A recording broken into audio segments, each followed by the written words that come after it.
আসসালামু আলাইকুম। আজ ফজরের নামাজের পরপরই আরাফার ময়দান মুখরিত হয়ে যাবে লাখো হাজির, লাখো আল্লাহর মেহমানদের ধ্বনিতে লাব্বাইক আল্লাহুম্মা লাব্বাইক, এই ধ্বনিতে মুখরিত হবে আরাফার ময়দান। এখন হয়তো সৌদি আরব বা মক্কা মুকাররমায় সময় রাত 11টা, 12টা কিংবা 1টা।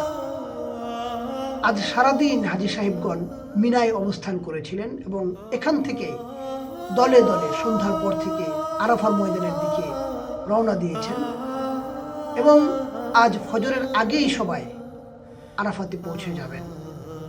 এরপর শুরু হবে আরাফায় অবস্থান। এখানে জুহর এবং আসরের নামাজ একসাথে আদায় এবং নামাজের পূর্বে খুতবা।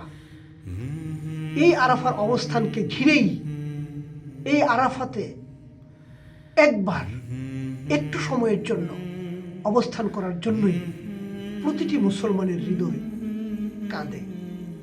প্রতিটি মুসলমানের হৃদয়ের মধ্যে একটা বাসনাই লালিত হয় যে আল্লাহ রাব্বুল আলামিন জীবনে একবার হলেও যেন আরাফার ময়দানে উপস্থিত হয়ে তোমার পবিত্র খানে কাবায় উপস্থিত হয়ে তোমাকে বলতে পারি লাব্বাইক আল্লাহুম্মা লাব্বাইক।